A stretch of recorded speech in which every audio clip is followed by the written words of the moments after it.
আমৃত্যু ভালোবাসি তোকে। লেখনীতে সালমা চৌধুরী। পর্ব 12।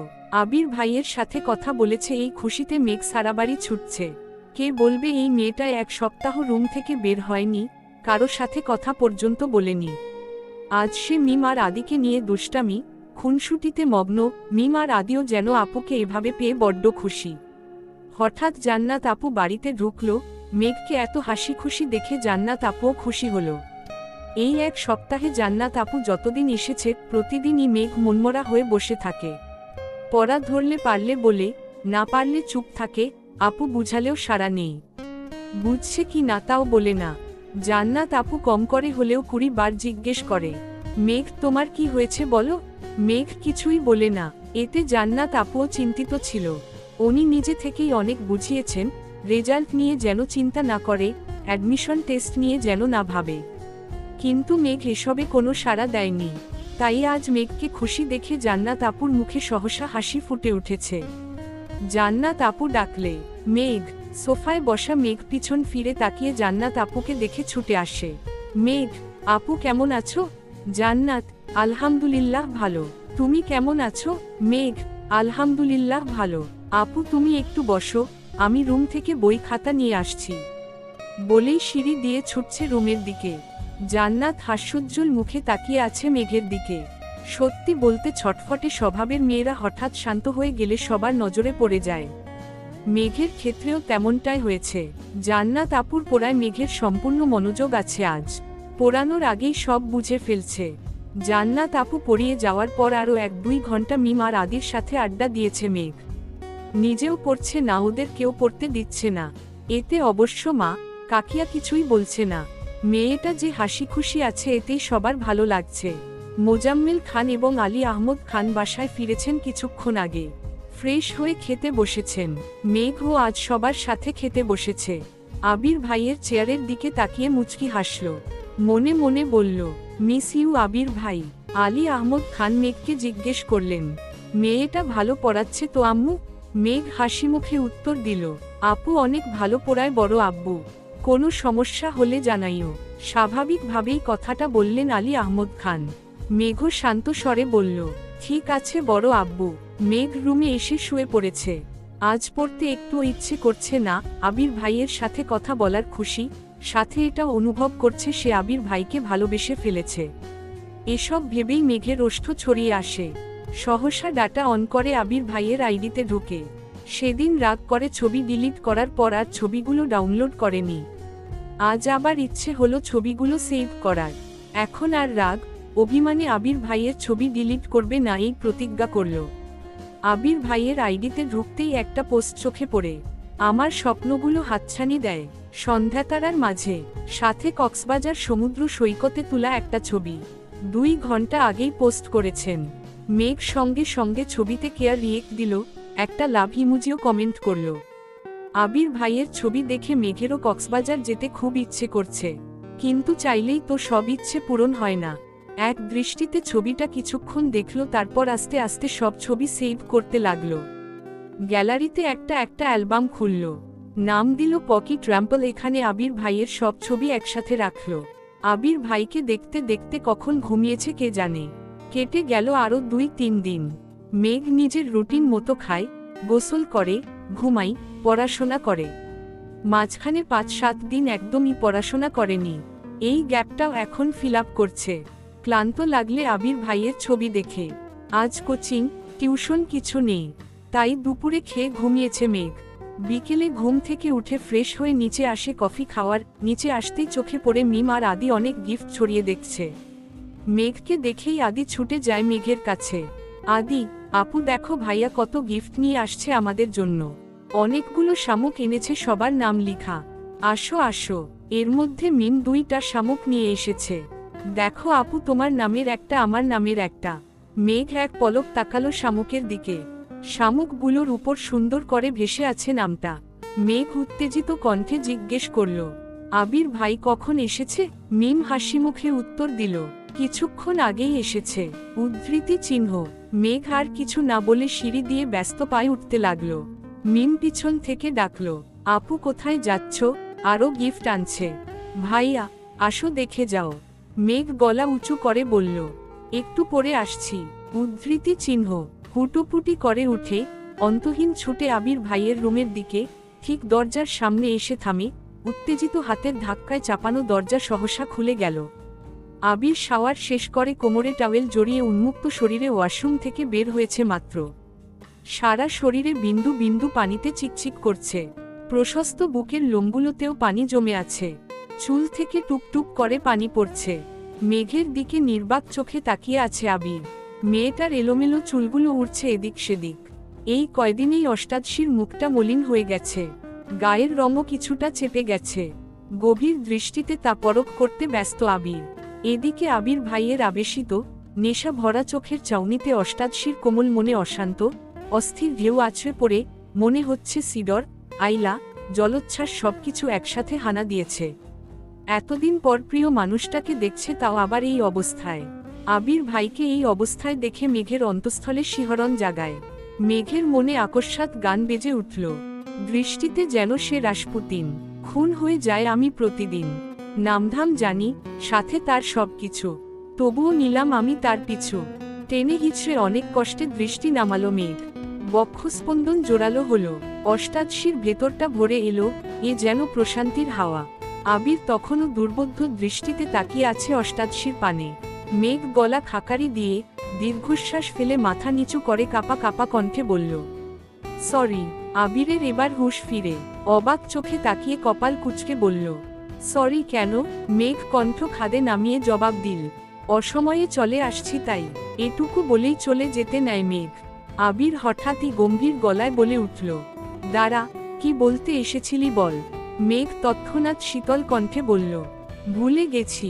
আবির কয়েক সেকেন্ড থাকল, ঠোঁটের কোনায় দুষ্টু হাসি, নিরুদ্বেগ কণ্ঠে বলল, মনে করে বলে, তারপর যাবি। আবির ভাইয়ের কথা শুনে মেঘের হাত পা কাঁপা কাঁপি শুরু হয়ে গেছে। আবির ভাই থাপ্পড় দিবে না তো?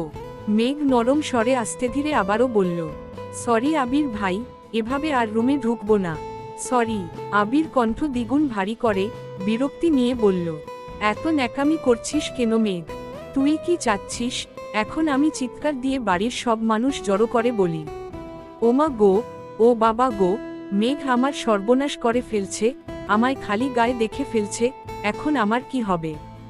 আবির ভাইয়ের মুখে এমন কথা শুনে মেঘ হা করে তাকালো আবির ভাইয়ের দিকে। আবির ভাইয়ে খালি গা দেখে মনের ভেতর পুনরায় উতালপাতাল শুরু হয়ে যাচ্ছে। মেঘের সমস্ত গায়ে স্রোতের মতো শীতল হাওয়া বয়ে যায়। তৎক্ষণাৎ মাথা নিচু করে ফেলল মেঘ। আবির শক্ত কণ্ঠে আবার বলল, আমি মেয়ে না যে আমায় এই অবস্থায় দেখে ফেলছিস বলে মানসম্মান চলে যাবে? তুই কি বলতে আসছিলি সেটা বল। উদ্ধৃতি চিহ্ন। মেঘ এবার মাথা নিচু করে কাপা কাপা গলায় আস্তে আস্তে বলল, আপনাকে দেখতে আসছিলাম। আবির ভ্রু কুঁচকে তাকালো, তৎক্ষণাৎ বলে উঠল, দেখতে আসছিস দেখ, খোঁজ নে আমার, এত ফর্মালিটি করছিস কেন? মেঘ নরম স্বরে বলল, দেখেছি এখন আসি। ঘুরে এক পা ফেলতেই আবির ডাকল, তোর সাথে কথা আছে, বসো এসে। মেঘ ঠায় দাঁড়িয়ে পড়ল সেখানে। মেঘের এবার রক্ত সঞ্চালন বন্ধ হওয়ার পরিস্থিতি হলো। মুখ তুলে তাকাতেও পারছে না। মনে মনে বলছে, আল্লাহ বাঁচাও। আবির আবার বলল, বসতে বললাম তো তোকে। মেঘ ধীর স্থির পায়ে এগিয়ে এসে বিছানার কোনায় বসেছে, চিবুক নামিয়েছে গলায়। দৃষ্টি তার ফ্লোরে। আবির একটা টি শার্ট হাতে নিয়ে ঘুরে এসে মেঘের থেকে কিছুটা দূরে বসেছে। আবির কঠিন স্বরে বলল, কি হয়েছে তোর? মেঘ আবারও কাপা কাপা কণ্ঠে বলল, আবির ভাই আপনি কিছু একটা পড়ুন প্লিজ। আবির মুচকি হেসে ভেজা শরীরেই হাতের গেঞ্জিটা পরে নিল। আর বলল, এবার শান্তি হচ্ছে? এখন বল কি হয়েছে তোর? মেঘ চিবুক নামিয়ে শীতল কণ্ঠে উত্তর দিল, কিছু হয়নি। উদ্ধৃতি চিহ্ন। রাগান্বিত স্বরে আবির বলল, মেঘ, ভাবছি তোকে মেডিকেলে বিক্রি করে দিব। মেঘের সংকীর্ণ মুখটা আরো বেশি ছোট হলো। নিভু নিভু চোখে তাকালো আবির ভাইয়ের দিকে, পাতলা অধর নেড়ে বলল, কেন, আমি কি করেছি? আবির অভিভূতের ন্যায় নিষ্পলক চেয়ে রইল মেঘের দিকে, প্রখর তপ্ত স্বরে বলল, এই তুই ঠিকমতো খাচ্ছিস না, দিনকে দিন কঙ্কাল হইতেছিস, তোকে এই বাড়িতে রাখার থেকেও মেডিকেলে রাখলে বেশি কাজে দিবে। কণ্ঠ ভিজে এলো মেঘের, নেত্রদ্বয় টলমল করছে। কাপা কাপা গলায় বলল, খাই তো আমি। আবির এবার সরু নেত্রে তাকালো মেঘের চোখের দিকে, নেত্র যুগল টৈটম্বুর হয়ে আছে, পল্লব ফেললেই পানি গড়িয়ে পড়বে গাল বেয়ে। আবির দীর্ঘশ্বাস ফেলে বলা শুরু করল, এই কয়দিনে না তুই ঠিক মতো খেয়েছিস আর না তুই ঠিক মতো কোনো কাজ করেছিস। খাওয়া আর ঘুম যে ঠিকমতো করিসনি তা তোকে দেখলেই বোঝা যাচ্ছে। চুলগুলো কতদিন আছড়াস না আল্লাহ জানে। এমনকি তুই পড়াশোনাও করিস না, কোচিং টিউশনের প্রতিটা পরীক্ষায় কম নাম্বার পেয়েছিস। একটু থেমে রাগে কটমট করে বলল, তুই কি পড়াশোনা করতে চাচ্ছিস না? তুই পড়াশোনা না করলে বল, আমি বাড়ির সবার সাথে কথা বলে নিব। আজকের পর কোনোদিন তোর বই নিয়ে বসতে হবে না, এর জন্য তোকে কেউ কিচ্ছু বলবে না। মেঘের গাল বেয়ে অঝরে পানি পড়ছে, কান্নারত কণ্ঠে বলল, আমি পড়াশোনা করব। আবির পুনরায় গুরুভার কণ্ঠে বলল, এক সপ্তাহে কোচিং টিউশনের পরীক্ষায় কম নাম্বার পাওয়ার কারণ কি? মেঘ ভনিতা ছাড়ায় বলে উঠল, কম পায়নি তো। আবির দাঁতে দাঁত চেপে কণ্ঠ তিনগুণ ভারী করে বলল, আমার সামনে অন্ততপক্ষে মিথ্যা বলিস না। প্রতিটা 30 মার্কের পরীক্ষায় তুই 1-2 1-5-2-0 পেয়েছিস। এগুলো কি খারাপ মার্ক না? এই মার্ক পেলে তুই জীবনে চান্স পাবি? মেঘ আকস্মাৎ আবির ভাইয়ের দিকে তাকায়, আওয়াজবিহীন কান্নায় গাল বেয়ে গলায় এসেছে অশ্রুরা। ভেজা কণ্ঠে অবাক চোখে তাকিয়ে বলল, আপনি কিভাবে জানেন? আবির উদ্বেলিত ভঙ্গিতে তাকিয়ে আছে অষ্টাদশীর পানে, শক্ত কণ্ঠে বলল, মেঘ আমি তোকে ছাড় দিয়েছি, ছেড়ে দেয়নি। তুই কি ভাবছিস তোর কোনো খবর আমার কাছে নাই? তোর কোচিং এর পরিচালক আমার স্কুল ফ্রেন্ড। তাছাড়াও তোর নাম্বারের পাশে গার্ডিয়ানের যে নাম্বারটা দেয়া কোচিং এ সেটাও আমার নাম্বার। তুই পরীক্ষায় কত পাস, তোর কবে কি পরীক্ষা, সব মেসেজ যেমন তোর কাছে যায় তেমনি আমার কাছেও আসে। তোর টিউশনের স্যারও আমার পরিচিত। তুই যেদিকে পা দিবি সবটাই আমার দখলে। তাই মিথ্যা বলা, কোনো কিছু লুকানোর চেষ্টা কখনো করিস না। মেঘ আহাম্মকের মতো তাকিয়ে কথাগুলো শুনল, দুরু দুরু বুক কাঁপছে। উদ্গ্রীব চোখ দুটো লম্বা চওড়া মানুষটার মুখের দিকে, কান্না থেমে গেছে, গালে পানির দাগ স্পষ্ট। উদ্বেগহীন চাউনি আবির ভাইয়ের। কয়েক মুহূর্ত চোখাচোখি হলো দুজনের। শেষমেশ আবির ভাই দৃষ্টি ফেরালো। মেঘ আর কিছু বলার ভাষা খুঁজে পাচ্ছে না, চুপচাপ পা বাড়ায় দরজার দিকে। আবির সহসা ডাকে, দাঁড়া। মেঘের পা কাঁপছে। আবির হাতে একটা শপিং ব্যাগ নিয়ে এগিয়ে আসলো মেঘের কাছে। আবির ভাই কাছাকাছি আসতেই নাকে লাগলো চিরচেনা পরিচিত গতরের গন্ধ, মাত্র শাওয়ার নেয় সে গন্ধটা যেন অন্যরকম সুন্দর লাগছিল। আবির শপিং ব্যাগ এগিয়ে দিল মেঘের দিকে আর বলল, এগুলো তোর। আর আজকের পর পরীক্ষা, পড়াশোনা, নিজের যত্নে একটুখানি ত্রুটি যদি আমি দেখি তাহলে আর মুখে কিছু বলবো না। যা এখন। আবির ভাইয়ের ঠান্ডা হুমকিতে কম্পিত হলো অষ্টাদশীর দেহ। আঙ্গুল শুদ্ধ কাঁপছে। কাপা হাতে শপিং ব্যাগ নিয়ে ছুটে পালালো রুম থেকে। নিজের রুমের দরজা ঠেলে ভেতরে ঢুকল। শপিং ব্যাগটা বিছানার পাশে রেখে বিছানায় শুয়ে পড়ল মেঘ। শপিং ব্যাগটা খুলে দেখার ইচ্ছেও করছে না। ইচ্ছের থেকেও বড় বিষয়, সেই শক্তিটাই পাচ্ছে না। বিছানায় শুয়ে চোখ বন্ধ করতেই চোখের সামনে ভেসে উঠল আবির ভাইয়ের সেই উন্মুক্ত দেহ, গায়ে চিকচিক করতে থাকা বিন্দু বিন্দু পানি, সেই ধারালো চাউনি। অষ্টাদশীর হৃদয় লাগছে বসন্তের হাওয়া। হৃৎপিণ্ডের কম্পনের মাত্রা এতটাই তীব্র যা সহ্য করতে না পেরে মেঘ ডানহাত দিয়ে চেপে ধরেছে। কিন্তু তাতেও যেন কম্পন থামছে না। সহসা চোখ মেলে তাকালো মেঘ। চোখের সামনে থেকে যেন আবির ভাই সরছেই না। চোখ বন্ধ করলেও আবির ভাইকে দেখছে, চোখ মেলে তাকালেও আবির ভাইকেই দেখছে, আর বারবার মাথায় আসছে আবির ভাইয়ের বলা কথাগুলো। মেঘ তোকে ছাড় দিয়েছি, ছেড়ে দেয়নি। আবার মনে হচ্ছে তুই যেদিকে পা দিবি সবটাই আমার দখলে। এসব ভেবেই বারবার কেঁপে উঠছে অষ্টাদশীর সাথে এক অন্যরকম অনুভূতি কাজ করছে। প্রতিটা মেয়েই চাই তার প্রিয়জন তাকে আগলে রাখুন, চোখে চোখে রাখুক। তেমনি মেঘের কাছে আবির ভাইও প্রিয় মানুষ। আবির ভাই যদি বোনের নজরেও দেখে তারপরও তে মেঘকে নিয়ে ভাবে, এটা ভেবেই মানসিক শান্তি পাচ্ছে মেয়েটা।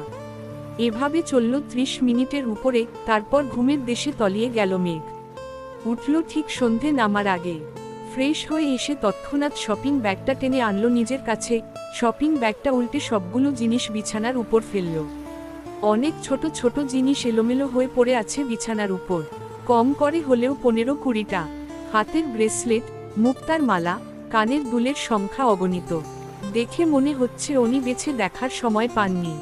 যা পেয়েছেন সব নিয়ে নিয়েছেন। বড় একটা শামুকে লিখা মাই পারসিউট, আর একটা শামুকে লিখা মাহদিবা খান মেঘ এছাড়াও অসংখ্য ছোট ছোট শামুক একটা কাচের বয়মও ভরা, যার সবগুলোই আবির নিজের হাতে কুড়িয়ে এনেছে। এগুলো বাদের আরও যা যা সাজার জিনিস ছিল, খাবার জিনিস যেগুলোর টেস্ট ভালো, এগুলো দিয়েছে মেঘকে। মেঘ বিস্ময়কর চোখে তাকিয়ে দেখছে সবগুলো জিনিস। প্রিয় মানুষের নাম অথবা প্রিয়জনের কণ্ঠ যেখানে আকাশসম মন খারাপ দূর করতে সক্ষম, সেখানে তার দেয়া সামান্যতম উপহারও অমূল্য সম্পদ। আবির ভাই যে তার কথা ভেবে আলাদাভাবে জিনিসগুলো এনেছেন, এতেই যেন অষ্টাদশী খুশিতে আত্মহারা হয়ে গেছে। একটা মুক্তার মালা গলায় পরল, দুহাতে দুটা ব্রেসলেট, কানেও দুল পরল এক সেট। ঠোঁটে হালকা গোলাপি কালার লিপস্টিকও দিয়েছে। উত্তেজিত পায়ে বাহিরে বের হলো নিজের রুম থেকে। সিঁড়ি দিয়ে নামতে যাবে তখনই চোখ পড়ে আবির ভাই উঠতেছে সিঁড়ি দিয়ে। হয়তো কোথাও গিয়েছিলেন। মেঘ সিঁড়ি দিয়ে আর নামে নিথায় দাঁড়িয়ে আছে সেখানে। বুকের ভেতর ধুকপুক করছে। আবির ভাই কাছাকাছি আসতেই উত্তেজিত কণ্ঠে বলে উঠল, আবির ভাই, আমাকে কেমন লাগছে? উদ্ধৃতি চিহ্ন। আবির সিঁড়ি থেকে চোখ তুলে মেঘের দিকে তাকালো, কয়েক সেকেন্ড পর চোখ নামিয়ে বলল, ভালো। এমন ভাবলেশীন উত্তরে মেঘের উত্তেজনা মিলিয়ে গেছে, মলিন হয়ে গেল মুখটা, তবুও কিছুটা স্বাভাবিক স্বরে বলল, থ্যাংক ইউ আবির ভাই। আবির নিজের মতো রুমের দিকে চলে যায়। মেঘ কিছুক্ষণ এখানেই দাঁড়িয়ে থাকে আর মনে মনে বলে, সুন্দর লাগছে বললে কি আপনার জাত চলে যেত? হিটলার একটা।